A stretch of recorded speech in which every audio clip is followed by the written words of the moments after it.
প্রিয় শিক্ষার্থী বন্ধুরা, আজ আমরা বিদ্যাসাগর ইউনিভার্সিটির বিএ বিএসসি বিকম সেমিস্টার 3 যে কমন কোর্স রয়েছে AEC অর্থাৎ অ্যাবিলিটি এনহান্সমেন্ট কোর্স, তার অন্তর্গত তোমাদের যে কমিউনিকেটিভ ইংলিশ রয়েছে, এই বিষয়ে আজকে আমরা মোস্ট ইম্পর্টেন্ট 10টি প্রশ্ন নিয়ে আলোচনা করব, যেখান থেকে তোমরা তোমাদের যে আসন্ন এক্সাম সেখানে তোমরা অবশ্যই সব লং কোশ্চেন্স এবং 5 নম্বরের প্রশ্ন কমন পাবে।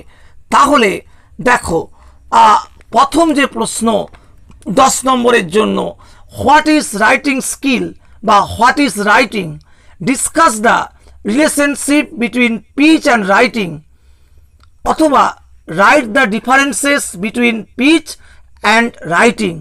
এই প্রশ্নটা তোমাদের খুবই ইম্পর্টেন্ট পরীক্ষার জন্য 10 নম্বর, এবং যদি কোনো কারণে 10 নম্বরে না আসে তাহলে তোমাদের 5 নম্বরের প্রশ্নে অবশ্যই আসবে। দেখো, তোমাদের যে সিলেবাস এই কমিউনিকেটিভ ইংলিশের, সেখানে তোমাদের টোটাল কিন্তু পরীক্ষা 50 নম্বরের, তার মধ্যে তোমাদের রিটেন এক্সাম কিন্তু 40 মার্কসের, 40 মার্কসের। এই 40 মার্কসের রিটেন এক্সামের মধ্যে তোমাদেরকে একটি 10 নম্বরের লং কোশ্চেন লিখতে হবে, 2টি প্রশ্ন তোমাদের দেওয়া থাকবে, আর 5 নম্বরের যেটাকে বলা হচ্ছে সেমি লং, সেই সেমি লং 5 নম্বরের তোমাদের 4টি প্রশ্ন লিখতে হবে, 6টি আউট অফ 6, 6টি প্রশ্ন তোমাদের দেওয়া থাকবে। আর তোমাদের যে সিলেবাস অনুসারে যে রেমিডিয়াল গ্রামার রয়েছে, সেখান থেকে তোমাদের 1 মার্কসের টোটাল 10টা প্রশ্ন উত্তর লিখতে হবে, আউট অফ 15 অর্থাৎ 15টা প্রশ্ন তোমাদের দেওয়া থাকবে।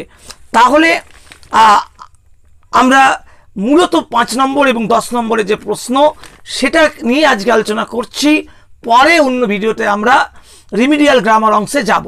তাহলে দেখো, পরের প্রশ্ন 2 নম্বর, এখানে কি বলা হচ্ছে, give the definition of writing skill, discuss the distinct features of writing, discuss the importance of writing skill. যে ইম্পর্টেন্স অফ রাইটিং স্কিল, এটা খুবই গুরুত্বপূর্ণ। তোমাদের যদি 10 নম্বরের প্রশ্নে নাও আসে, 5 নম্বরের প্রশ্নে তোমাদের কিন্তু আসার সম্ভাবনা খুব বেশি। পরের number 3, discuss the differences between formal and informal writing, অথবা define formal writing, discuss the main or salient features or characteristic of formal writing, অথবা what is informal writing, discuss the features of informal writing। অর্থাৎ formal এবং informal writing এর definition, difference, compare এবং যে silent features, এইগুলো যদি করে যাও, এখান থেকে তোমরা 1 কোশ্চেন সব সময়ের জন্য কমন পাবে, এবং সেক্ষেত্রে তোমরা 10 নম্বর না হলেও 5 নম্বরের প্রশ্নে কমন তোমাদের অবশ্যই আসবে। যদিও তোমাদের 10 নম্বরের প্রশ্ন মাত্র একটা লিখতে হবে, অনলি 1, কিন্তু সিলেবাস তোমাদের যেহেতু 3-4টা চ্যাপ্টার রয়েছে, তাই আমাদেরকে সব চ্যাপ্টার থেকে কিন্তু প্রশ্ন বলতে হচ্ছে। দেখো, পরের প্রশ্ন number 4, define writing process, discuss the stages or steps in the writing process, what is the importance of conclusion in writing process. এই প্রশ্নের মধ্যে কনক্লুশন অফ রাইটিং প্রসেস, এটা কিন্তু 5 নম্বরের প্রশ্নের জন্য খুবই ইম্পর্টেন্ট। নেক্সট প্রশ্ন number 5, compare descriptive and narrative writing, বা differentiate descriptive and narrating writings, অথবা ডিসকাস বা explain descriptive and narrative writing. অর্থাৎ ডেসক্রিপটিভ অ্যান্ড ন্যারেটিভ রাইটিং, এইটা তোমাদেরকে একটু দেখে যেতে হবে, এখান থেকেও একটা প্রশ্ন সেট হওয়ার সম্ভাবনা রয়েছে।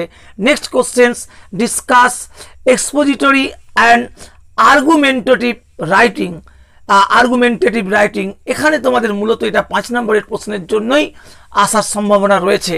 Next questions number 7, discuss the differences between summarising and paraphrasing, what is paraphrasing, discuss the steps to paraphrase effectively, অথবা what is summarising, what steps should be followed to summarise effectively.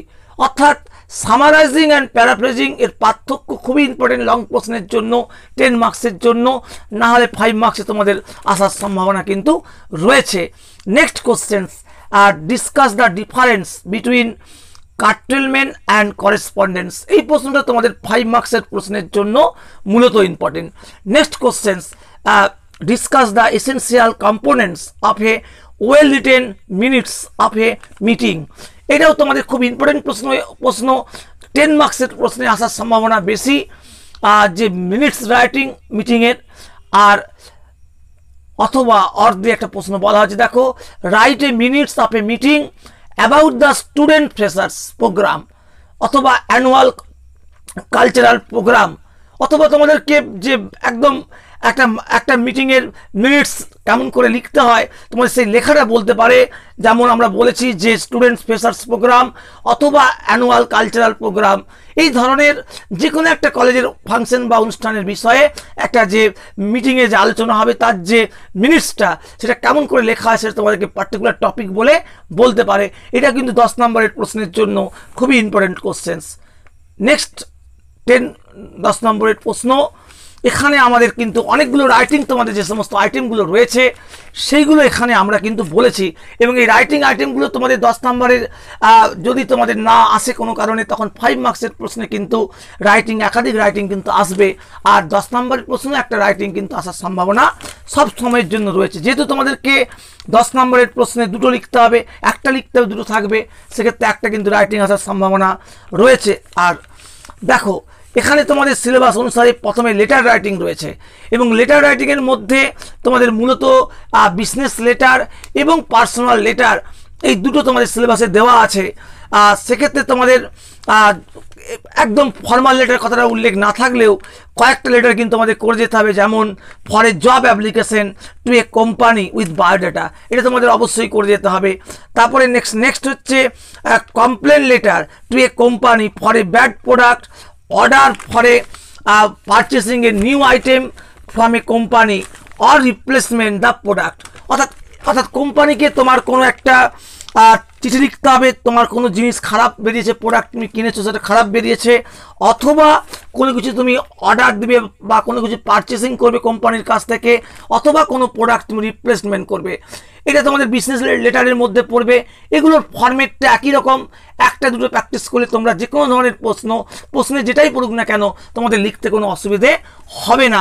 ফরম্যাটটা কিন্তু এখানে important. তাহলে তোমাদেরকে এই job application, পরে তোমাদের যে কোম্পানির যে লেটার, বিজনেস লেটার, এইটা তোমাদেরকে ভালোভাবে করে যেতে হবে।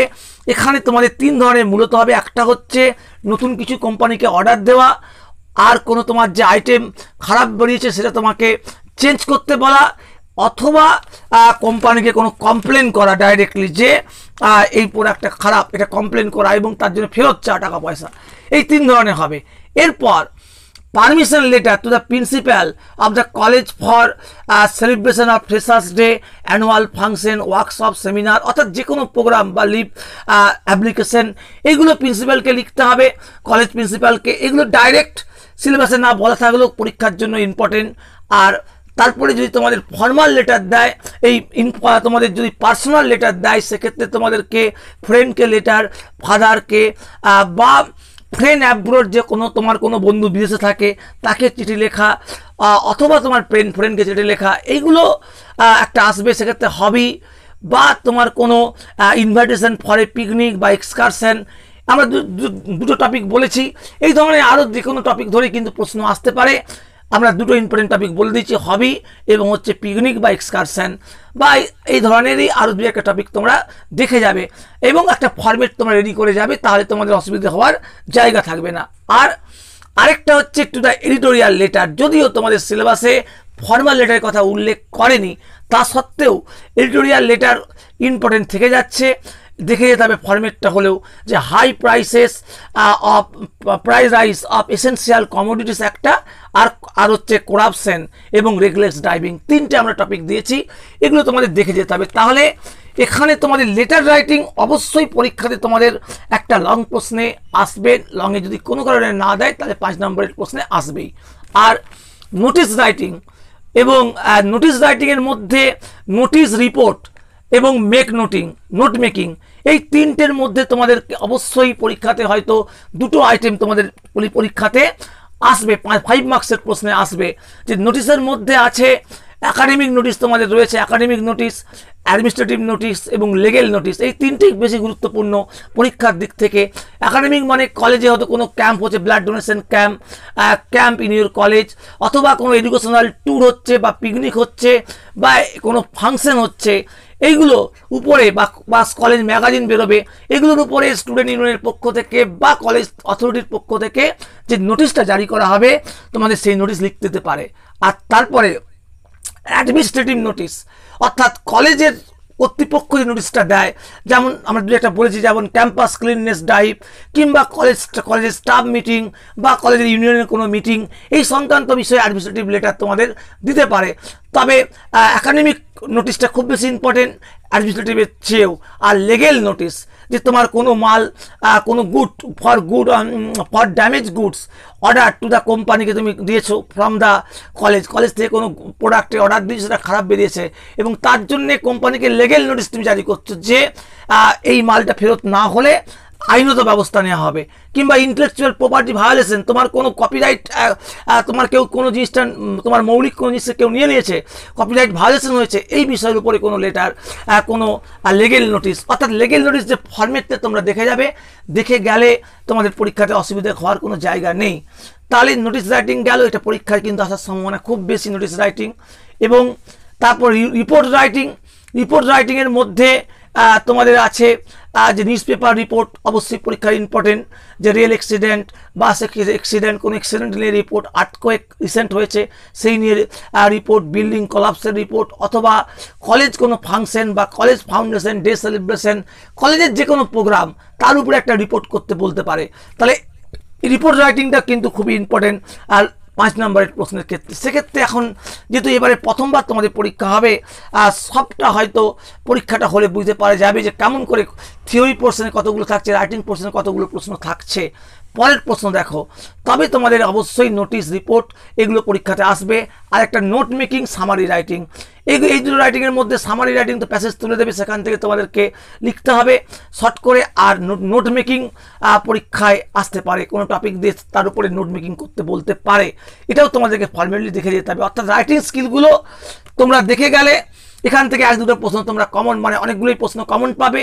এবং যদি দেখা যায় থিওরির প্রশ্নের সঙ্গে রাইটিং স্কিলগুলো এমনভাবে দেওয়া আছে যে তোমাদেরকে 1-2টো রাইটিং লিখতেই হবে, এরকম হওয়ার সম্ভাবনা কিন্তু রয়েছে। সেই জন্যে তোমাদেরকে রাইটিং স্কিল দেখে যেতে হবে। যেহেতু তোমাদের টোটাল 5 মার্কসের প্রশ্ন 6টা থাকবে দেওয়া, 4টা করতে হবে, আউট অফ 6-এর মধ্যে তোমাদের 4 কোশ্চেন্স কিন্তু তোমাদেরকে অ্যাটেম্প করতে হবে। সেই কারণে রাইটিং আইটেমগুলো দেখে যেতে হবে।